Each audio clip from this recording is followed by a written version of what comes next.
Hello, good afternoon, wherever you are in the world. As you know, my name is Zenzi Sewa, and welcome to this section of Spiritual Infinity. And my guest today is Lee Carlson, and Lee is in Buffalo, New York. And as you know, I'm here in London. It's been a very sunny day today, although the temperature's going down. But let's speak to Lee, who is a Zen practitioner, an author, and a spiritual awakening coach like myself, helping people to awaken to their spirituality, help them through that walk. And as you know, we're living in a time where man is evolving. It's exciting times, but also challenging times. So without much ado, me hand you over to Lee. Hello, Lee. How are you? Good, Zenzi. How are you? Great to be here. I'm very well. And we're here today to hear about your journey to you connecting to your spirituality. And I know that there will be those who are going through, so hopefully they can connect, they can identify, and it will help them with their journey. So let's hear your story. So I wrote the book exactly for people like that because that's the journey that I went through.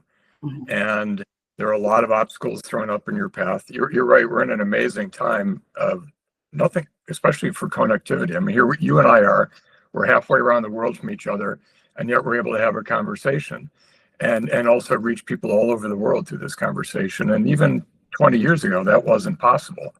So, to live in this very exciting time, to help people and to help them in their awakening and in their path and their journey is really exciting to me. So I wrote this book. There's very, very early on, there's a chapter about where do you start? Where does the journey begin? When does the journey begin? And for those people that believe in past lives, who knows? It could have even started, before this current life. But for me, I look all the way back to my childhood, and I remember one of my first memories was my father taught Sunday school in the local church that we belonged to, and I remember I was probably in kindergarten and going to his classroom after he had taught, and it's very funny because all the boys seemed so old to me. They were probably in like second grade or something, but feeling a presence. I just felt a presence in that space, in that room. It was something different than the whole rest of my life, anything else. It was different than the playground, different from school, different from home. And that was my first memory of having a kind of spiritual feeling. And I wouldn't call it an awakening yet. I was pretty little, and so time goes on, and I was in college and I read a book by this man named Peter Matheson called The Snow Leopard, which was published back in the 70s. And it was eye-opening. It was about his spiritual journey, searching for spiritual truth in the Himalayas after the death of his wife. And he stumbled across Zen, Japanese Zen Buddhism. He met some Japanese teachers in New York before his wife died. And that book opened my eyes to the fact that there were these possibilities out there. But I'm young, I'm in college, I'm still into partying and girls and sports and all those things. And so I sort of dabbled in a little bit. I went back to college. I took a comparative religions course. I was very lucky. I had a teacher who took us to some local monasteries, even for overnight trips, just for the heck of it, not for credit or anything, but just to do it. And that was great. But again, I was at that point, I'm in my 20s, early 20s. I wasn't ready yet. And then by my late 20s, I met the woman who would become my wife. She was not supportive. She had been raised in a very serious Catholic household. She had an aunt who was a nun, and she thought that I was going, down that path that she didn't want to go down. And so I kind of put my interest, I put it in a little box and a shelf and tied a bow around it and put it up on the back corner in the closet. And so that was, one of my first obstacles was dealing with other people who, and especially people that are really close to you, were married and we were in love. And so I put my interest away for a little while. And then time goes on, and we had issues, as a lot of people do in our marriage, and we ended up getting divorced. But towards the end of our marriage, it was getting so bad, and I write about this in the book because I think other people have been through similar situations, and I want them to know they're not alone in having this happen. And so I sought out, I knew that I needed grounding. I knew I needed something to really connect myself and keep myself from getting angry and keep myself from getting anxious. And I just knew that presence, that spiritual presence, could help me. And just in a stroke of pure luck, serendipity, I discovered that Peter Madsen, the man who had written that book, lived about an hour away from me, and that he had become a Japanese Zen master. He'd spent some time in Japan, and that he had a small group of students. He had an old horse barn, a 2-stall horse barn on his property. He converted into what's called a zendo, which is a meditation space. Japanese, the word zendo for that. And so I wrote him a letter, and it was around 2000, early late 1900s, and so the internet was just coming online. Again, here's the connectivity part. I actually was able to find his address online. I Googled him. I found his address. I sent him a letter and said, "Hey, this is what's happening. I'd love to study with you." And he sent me a very nice note back saying, "Yeah, come on over, join my group." And that began a very intense phase, the next 15 years of studying with him, which ended up with some major spiritual happenings and openings and connections. And he helped me to see too that I wasn't crazy, that I was part of a larger community of spiritual seekers.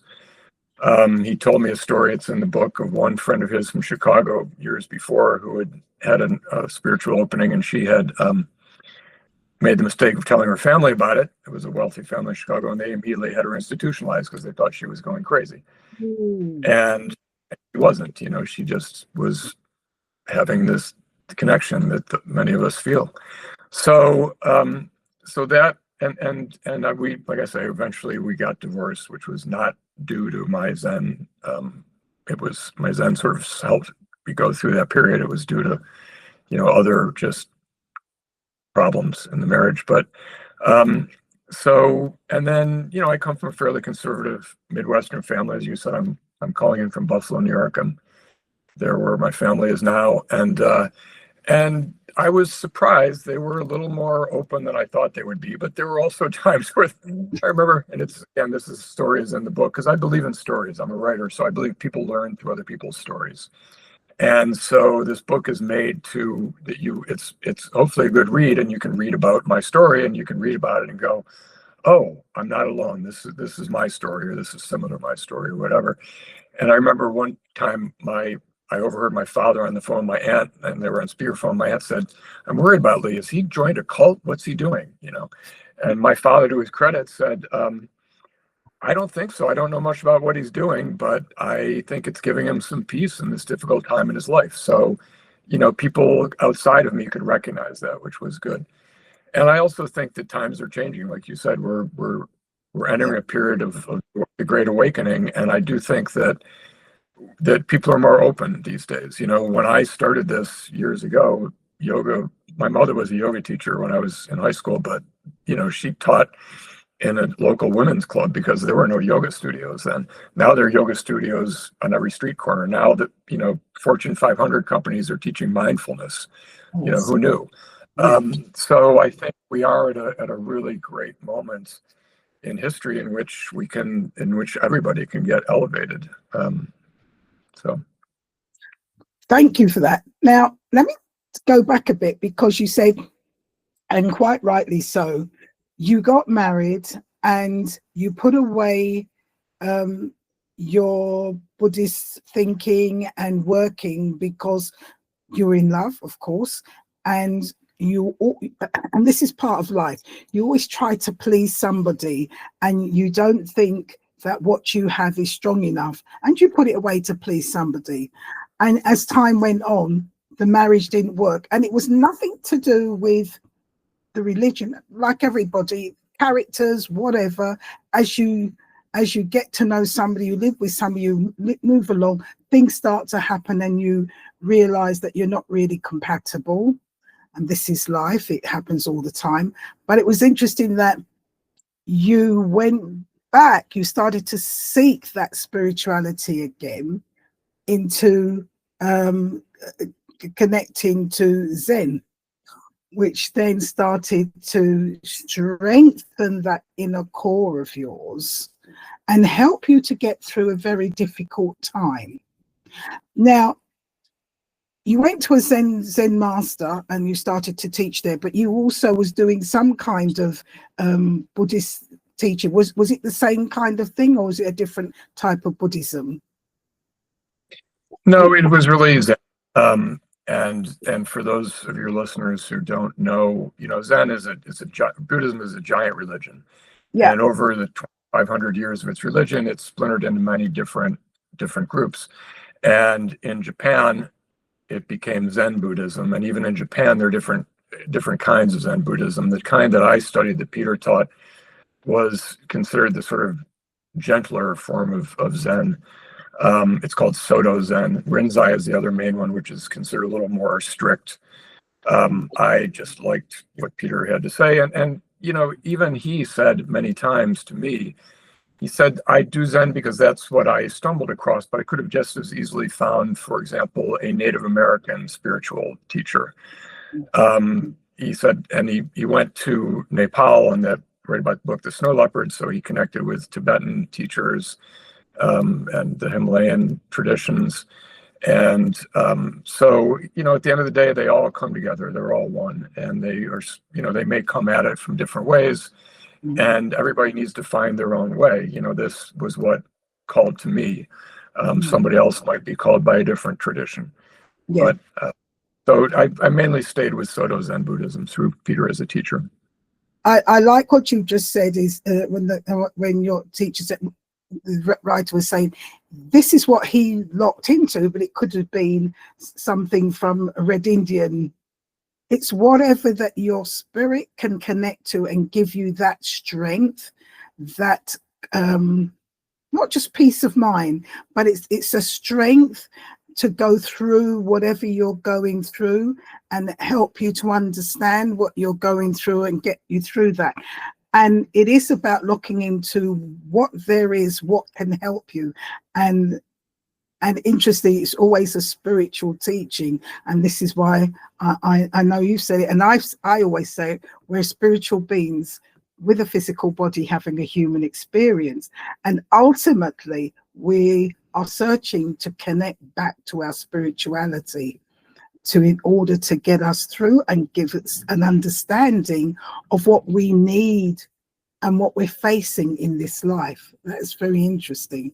So when you connected with the Buddhist Zen master and that helped you through, what was the next stage that you went on, maybe in your career, whatever, to really give you focus on what direction you needed to go? Well, other part of my story of overcoming obstacles is about 2 years after I started studying with Peter, and I'm in the midst of this contentious divorce. At that point, it was pretty known that our marriage was over, although we were still living together. And I was run over by a car and suffered a traumatic brain injury, and I was in a coma in a hospital. And my mother had fallen down a flight of stairs 9 months before and had her own brain injury. She was in much worse shape than I was. When I came out of my coma, it was very brief. It was only a few days, but I was sent to Florida to live with my father because I couldn't walk, I couldn't drive. Somebody had to take me to rehab every day and help take care of me. And so that that experience, it both gave me freedom in some ways because suddenly I couldn't work anymore. I was a writer, but I couldn't write. I had to concentrate on my rehab. I was in rehab all day, every day, 5 days a week. And but it also, so it freed me up, gave me more time. It also connected me with a different teacher. I sought out a group in South Florida, and I was very lucky to stumble across a man who had lived in Plum Village in France, if anybody knows that. That was Thich Nhat Hanh's village, his spiritual retreat center. And Thich Nhat Hanh was a very famous Vietnamese Zen master. The man that I stumbled across in Florida was American, and but he had lived in Plum Village. He had lived and studied with some masters in India, And he had a small group there that I started studying with. And so that was really eye-opening because it brought me in contact with another great teacher and who was teaching the same thing, but coming at it from a slightly different way. And I started to realize that there were many paths and that you could study with different people.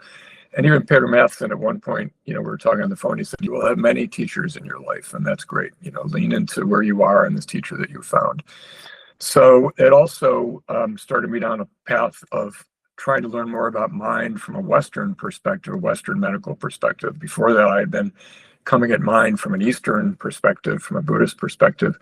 So I now, because I had a neurologist, I had a neuropsychologist, I had all these people that were helping me to regain my thinking and my body and my brain. And so my first book, Passage to Nirvana, really focused on the traumatic brain injury aspect of that. And it did talk about using Zen to help get me through that. The new book is more focused on, it covers some of the same time, but it's more focused on what I learned from Peter and my time with Peter. But I do remember at one point, sitting down with my neurologist early on in this process and saying, and again, you're talking about, barriers and things getting thrown up. And I still had this vision that Western medicine would not like what I was doing because it was just crazy what I was doing, right? And so I remember I sat down with this neurologist and I said, excuse me, I have this crazy thing that I do. I meditate every day. It's a Zen thing. And because he was trying, his job was to get me to learn to think again because my brain had been damaged. And a lot of Zen and meditation is sort of turning off your thinking so that your sixth sense can come up and you're kind of quiet, your chattering monkey mind and all that. And I thought he was going to tell me, oh no, don't do that. You shouldn't do that. But to his credit, he's like, oh no, and this is 2002. So it's quite a while ago. But he said, all the research that we have right now tells us that would be really good for you. So I want you to keep doing it. We had this great, keep meditating. I thought, oh, great, super. I found the right guy. Exactly. So, so that least resistance. Yeah. But the resistance, it was so interesting because the resistance was inside me. I was bringing that to the table. He had no resistance to it. I just sort of assumed he would. And I'm the one that brought that mental formation, as we call it, to the table. And so, so that enabled me to dive even deeper into my studies. With the man in Florida, I would fly back to New York when I finally was able to travel and meet with Peter. And then after a year, I came back to New York. I was able to move back and spend more time with Peter. And I just really, and there are moments in the book that I describe, one before the accident, so I know it wasn't totally caused by my brain injury, where I had a major spiritual awakening and opening, as Peter called it.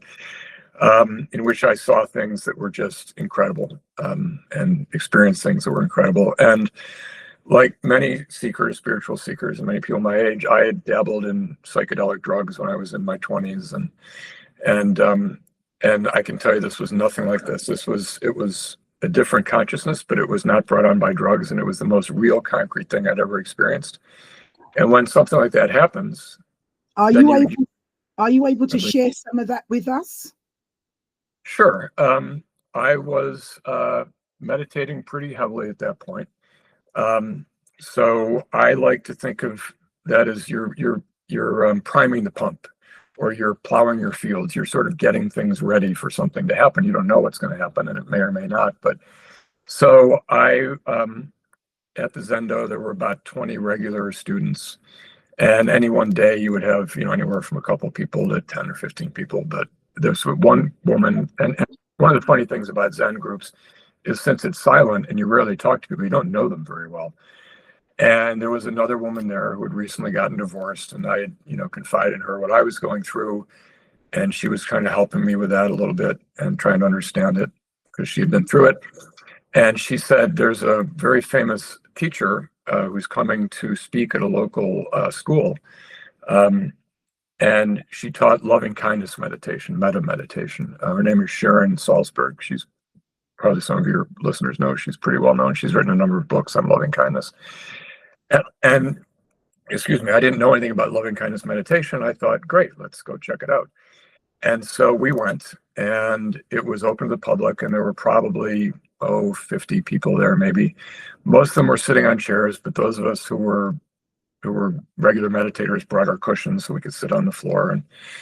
And Sharon lectured for probably, I don't know, an hour. And then at the end, she said, now I'm going to teach you all how to do this. And if you bear with me, we'll do this meditation for about 10 minutes. And she turned the lights down low in the room until, she had a very soothing voice, and she talked people through, how to do this and kind of calm your mind and how to focus on loving kindness. And then all of a sudden, and then she gave us some minutes of silence, and then all of a sudden it was like somebody flipped a switch in my brain. A switch, just like boom, everything changed. And instead of seeing the world as we normally see it, instead of seeing it as forms, I saw it as energy. Like everything turned to energy. The people turned to, I could still see their outlines, but instead of something solid that you could touch, they were energy. And it was a beautiful, I'm sorry? Shades of color? More shades of light, like a golden light. Oh, yeah. Depicting energy. Yeah, really, it was like sparkling golden energy. But it wasn't just the people. One of the things that sort of was amazing to me was that all the inanimate objects in the room also were sparkling with this golden energy. The chairs that people were sitting on. It was a very beautiful, it was a private school. It was in the Hamptons, New York. So people have heard of the Hamptons, right? So there's a lot of money there. So the school's benefactor, she had given them money to build these amazing buildings that were kind of built in an Eastern Japanese style. And the walls were all these rocks kind of glued to the wall, these big sort of, granite rocks. And the rocks were sparkling with this golden energy, this golden light. And I just, and not only that, but I could see everything around me. I could see what was behind me. I can't explain how I was able to do that because I didn't turn around. I didn't have eyes in the back of my head. I was still just sitting there motionless, but still I could see the energy and the people behind me. And time stood still. There was no time. I could have been in this state for 30 seconds. I could have been in this state for 30 minutes, 30 years. I had no idea. And after what my friend who I was with told me was about 5 minutes, Sharon, started talking again. She turned the lights up, and I came out of that state, that consciousness. And I turned to my friend, and I was shaking. I was literally shaking because of what I had just seen. I just, an aspect of reality had just been revealed to me that I had never experienced before. And I hugged her. I grabbed her. I hugged her, and I just said, "I need a hug. Please hug me." And she's like, "What's the matter?" And I said, "I don't know. Nothing's the matter. But just I need a hug. Like just something. I need something concrete to hold on to." And we had joked before this that she didn't really know me very well. I could have been a psychopath for all she knew. And here I am, like I'm, her worst fears are true. And then I said. And then I excused myself and I said, I have to go to the bathroom because I just need to go do something. And I went into the men's room and I literally gripped the edge of the sink and I stood there staring at the mirror to make sure that I was still there, that I was still real, and just kind of looking and going, oh my God, what just happened? And so that was an opening, a spiritual opening in which I saw the goodness that people talk about, but really the part that also freaked me out that I had never expected to see, because I'd read stories, about people having these sort of experiences. So, I'm not the only one. And, but Sharon herself had this kernel of darkness inside of her. As she moved on the stage, there was this sort of kernel of dark energy inside of her. And it's almost like Star Wars, like the dark side and the light side, right? And she was this very spiritual person, and she teaches loving kindness meditation. And I was like, why does she have this darkness in her? And when I met with Peter a couple of days later and told him all about it, because I called him the next day. I said, Peter, I have, this just happened. I'm freaked out. What do I do? And and there was this long pause, and then this very kind, deep voice just said, "Oh, Lee, how wonderful." And when you talked before about people thinking that they're going crazy or thinking that, like this is happening to you, what's going on? I had that same feeling, like, oh my God. And to have this teacher say to me that what I experienced was wonderful, not something that I was going crazy, not something, bad. That was really special. So Did he try to say what that darkness inside of her was about? yes, so it's similar to what most people are familiar with in the Japanese yin yang symbol, which is the darkness and the light. In Japanese Buddhism, it's different word. It's called inyo, and the Japanese symbol for that, which is slightly different, but which to me more accurately reflected what I saw. It's like a dark red circle, small circle inside of a larger white circle. Mhm. And he said to me, he said, "Was she doing something?"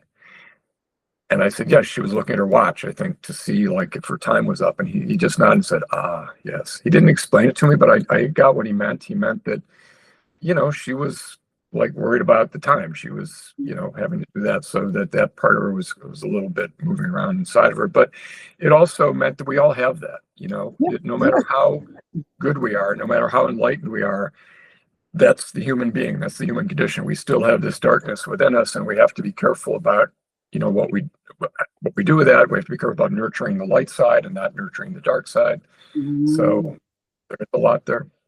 I like what you just said, is that we all have that in us, and we're so much nurturing the light, but we've got to nurture the dark as well. There's got to be balance. The yin Yes. and yang, there has to be balance, because if there's no dark, you cannot identify the light. And if there's no light, how do you know it's dark? So you Yes. need two, and they need to be balanced in. That was wonderful. Thank you for sharing that. That is really wonderful. So, And I think the amazing thing about that to me is that, I'd read about this before, but to me it had always been sort of an abstract concept. yeah, And to see that it was really real and concrete, and it wasn't just this abstract philosophical concept, yeah, that this goes back to your saying, what happened next and what did you next? Well, seeing that and experiencing that just gave me the impetus to go deeper. And as Peter always said to me, go deeper. So that's what happened next. But I got run over by a car in the meantime, which is sort of derailed me for a little bit. But and then it's like, was it because of running over by the car that helped you to keep on going deeper to get to this state and to get to this? And I take it that after you had this, there was also a healing process within inside you, an awakening, because what also I want to pick from what you just said, and I say this to people, and I say all the time, everything is energy. The table is energy, the books are energy, the car is energy, everything is energy, just vibrating at different frequencies so that it becomes solid or liquid or just air. But everything is energy, just and I vibrating think, at frequencies. yes, and I think one of the things that I realized after that experience, I mean, I used to be editor in chief of a physics magazine, so I'm pretty well versed in science and physics Yeah. and energy. But I had always assumed or thought, because that's Einstein's equation, is that you can turn mass into energy, right? That's the atomic bomb, that's atomic power or whatever, nuclear power. And so, but what I saw that day was that they actually coexist at the same time. That you're not necessarily turning one into the other, or vice versa. That that they Are. yeah. And if you see it one way with our brain, one way, which is the Yeah. way 99% of us see it, it's mass, but that it is capable, the human brain is capable of seeing it as energy as well. So Yeah. This is why I say even the table, and I knock on here, it's solid, but it's just because it's vibrating that frequency and making itself into that solid mass. But as you've seen it, you can see through it. It's just a vibration. yep. And that is telling us that we're electric. Everything can be changed. And when you change that frequency, that vibrational frequency, things will change. Yes. And not only will things change, but when you see that everything is energy, you see that it can connect and intertwine. When you Yes, see things as, you think we're separate. You think that we are separate beings, and we are in a way. yeah, But when you see that we're also energy fields, and our energy fields kind of move around us and they interact with the energy fields of the people around yeah, us, you yeah, suddenly get a really concrete sense of how we really are all connected yeah, in yeah. ways that we don't. Yeah. And as you said, we're separate yet we're connected. We're separate in the sense that there is a group of us as humans vibrating at one frequency that makes us human, this solid form. There's another set that's vibration to desk and wood. There's another that's vibrating to liquid, and all that vibrating together stays as liquid. All that vibrating together stays at a solid. All that vibrating together makes a human being. But when those now separate, and because it's energy, it can all intertwine and connect. Beautiful. And Absolutely. and I love the way you talk with your hands, because I do the same thing, because it's the best way to explain all this. Yes. And as some people, I do some podcasts and everybody's just sort of sitting there and I'm going like this and like this. And it's like, okay. But, You but got it's the best way to explain it. Yeah. So. oh, so going on from that, you've gone through so much, and you come of course, because you're active now, you're working now. So where does that take you into your present field? So I made my living as a writer for many years, first as a journalist, and then I moved into advertising, copywriting, just because I had a family to feed, and it pays so much better.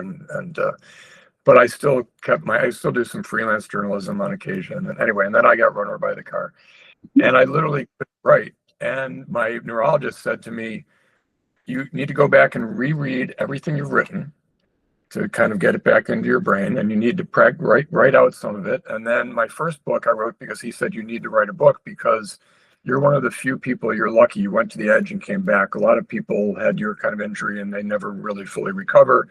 And he said you're a writer, so you'll be able to write about it well to help other people and other families who are going through this. So I did. But I also kept studying. That was when I was studying with Peter. He was the first reader of my first book and helped me with that. And I also, my aunt, who some of your listeners may know, was a woman named Joanna Macy, who was a very famous American Buddhist teacher, although she taught something, she developed her own system called the Work That Reconnects, but she had studied with Tibetan Buddhists in India. And anyway, and unfortunately, she just passed away this spring at age 96, I believe she was. And I went to some of her retreats. She and I didn't study with her as regularly as Peter, because Peter would live, an hour away. I would study with him literally almost every day. But she was a big influence on my life as well. And Peter died 10 years ago, which is the impetus for writing this book, because I realized that I had a lot of notes, journals, tape recordings of his and my time together. I just had all this really great source material. He and I would write each other letters. I had those letters. And I had been working the book for a few years, but when it became apparent to me about a year ago that Joanna was dying, and I realized that my two main teachers were going to be gone, and it was my turn. I'm the next generation, and I realized that they had taught me a lot and given me a lot, and it was my gift to be able to do what they did and to give back to other people. So that's why I finished writing this book and I brought it out. And I'm really spending all my time right now on teaching through the book. I haven't done any yet, but I will start doing some spiritual retreats probably in the next 6 months or year once the book is. Right now I'm on a book tour and just promoting that. And so, but I really would like to help other people. Other people helped me. And I'd like to help other people who are, and especially, as we talked about before, a lot of things get in people's way. The feeling that you might be crazy, the feeling you have a spouse, or you're going through a bad divorce, you're going through some health issue like I had. And so what I learned and what I know and what I can teach others can help people in the way that I was really helped when I needed it the most. So Yeah, no, you're absolutely correct there, because when you connect to the spirituals, to your spiritual side, and you start on that spiritual path, it opens up a wellspring of knowledge and energy that is within you, that you have the power to use and to maneuver through this life, to face the challenges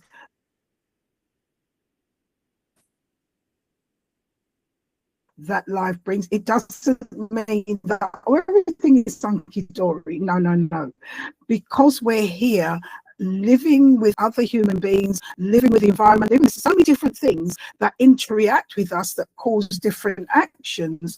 What that our spiritual connection helps us to tap into that wellspring of knowledge, to know how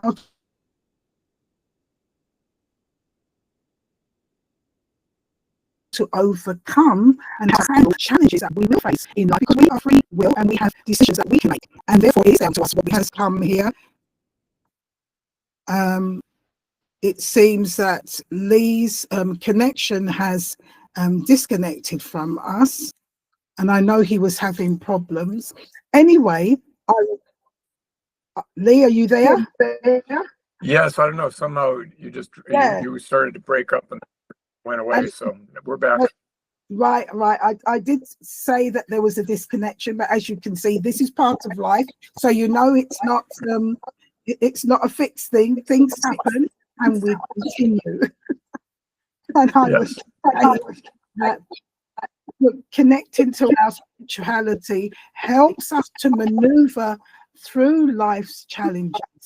And this is what it's all about. We have free will. It's how we perceive things and how we can use our perception, and if we're connecting to our spirituality, how it can transform and transition ourselves through obstacles, and to have that life that we really should be living, which is joy, with its ups and downs, but and respecting one another in that journey.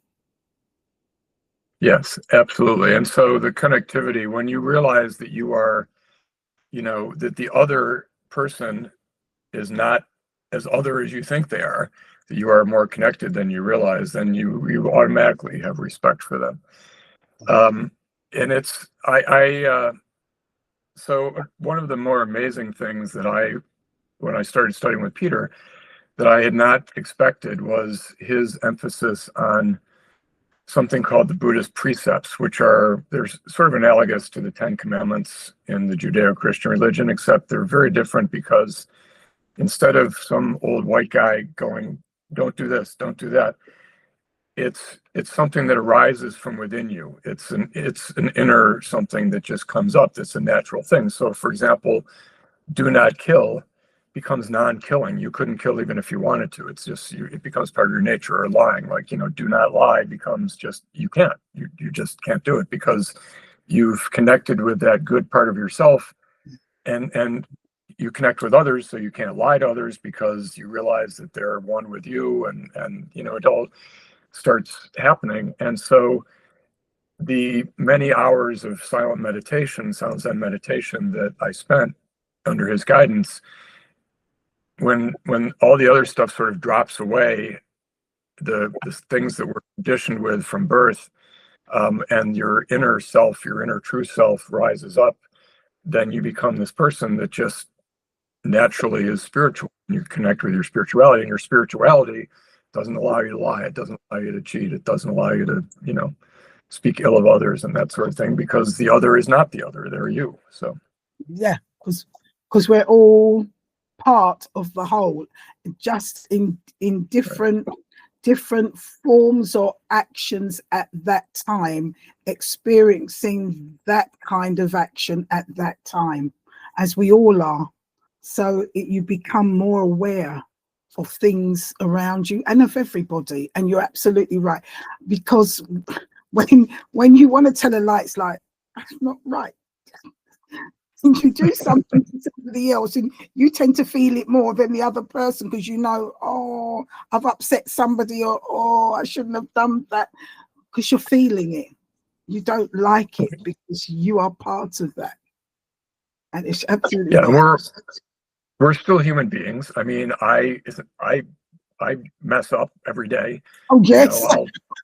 Yes. I'll tell a little lie, and I'll go, oh geez, why did I do that? And that, but you're right, you feel it. So Yes. one of Peter's right hand people, so he had this small group, and he had a couple people that were, when he wasn't around, because he traveled for his writing and work and stuff. And so there was a woman named Dorothy Friedman, who was his kind of right hand person, and she was a former ballerina. She was in one of the biggest companies in New York and Manhattan. So she'd reached a real pinnacle of her art when she was younger.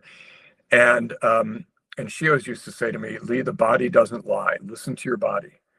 Yeah. And because she had spent, so much of her life working with her body as a ballerina, and she said, when you feel something, when your body is telling you something, listen, because the body doesn't lie.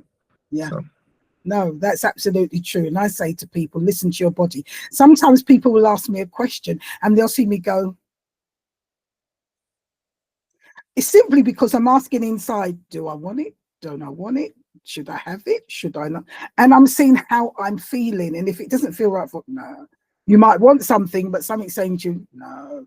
And so I do that. I do that. Oh, that's great. Yes. That's a good teaching. Taking time and being patient is a good teaching. Yes, very much so. Lee, before I say goodbye and thank you, I would like you to leave us with a nugget or two of advice to those who are listening and looking, to help them along their spiritual journey. What can you leave us with? I think the importance of a good teacher is paramount. I mean, you can read books, which are great. You can go online and you can see things online. You can find instruction on how to meditate. You can watch podcasts. But at the end of the day, if you really want to make progress, it does find somebody that, because that energy that we sense between us, a good teacher senses that it can help direct you. And you can even do that as we're doing it in some way. I mean, you and I can sense your energy to some degree, but if you can find that, as well as a group, I think, as my story shows, there were many times where I felt like, oh my God, what am I doing? This is crazy. Am I nuts? Like whatever. But to have a group of like-minded individuals gives you that support system. And even if you only go once a week or once a month, just knowing that they're out there. I have one friend, she was unfortunately seriously sexually abused as a child, and she's 45 now, and she's still dealing with the ramifications of that. And she lives in a very rural area, so there's not a group near her that she can go to. But what she does, I encourage her to find a group that was a several-hour drive away that held like weekend retreats, so she could go and do that. And it's given her, and then she's able to connect with her teacher like online and stuff in the meantime. And so I think a good teacher and a group is a teacher. A group is a kind of a teacher. So I think that is really key. And if you go on my website, which is leecarlson.life, not .com, but leecarlson.life, which I like because that's what we're dealing with here. We're dealing with our lives. And one of those boxes will pop up that sometimes drives me crazy, but in this case, I think it's good because if you sign up for the email, you will get a 25-page guide to how to find a great teacher. And you'll also get there's a 5-page study guide as well for anybody that wants to, study more of the book or has a book club they belong to, or even studied in their meditation group. With Peter, every Monday night, we used to have a 2-hour session where we would meditate for an hour, and then we would read a book and talk about a book that we were reading for the next hour, with him as sort of guiding the conversation to help us understand what we were reading. So I think those are all good things. But yeah, find a group, find somebody, And if you start by, looking online and watching some videos, if you start by reading, that's great too. But eventually you want to get yourself to a good group.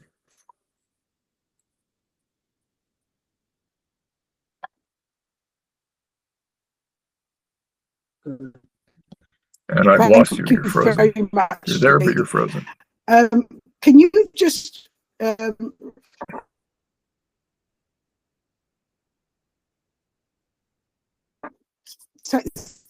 us again the I can't hear you. I'm sorry, I can't hear you. Breaking up. Books that you have written. You can hear me? Can you hear me? Where are you?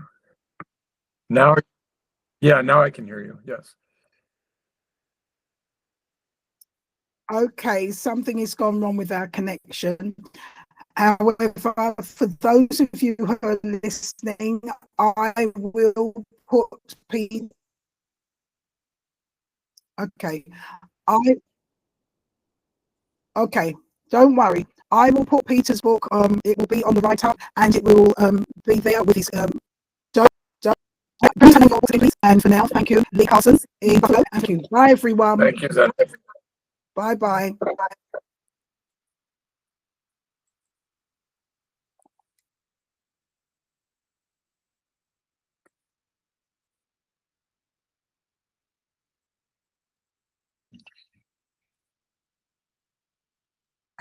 Okay. That was weird. Weird. What? Lee, right? I've stopped the record. Yes, hi Zenzi. No, that's okay. I don't know what's going on. I've got 5 bars on my internet, and so who knows? Yes, I don't know what's going on there. It is recording again, but I stopped part of it, so it's okay.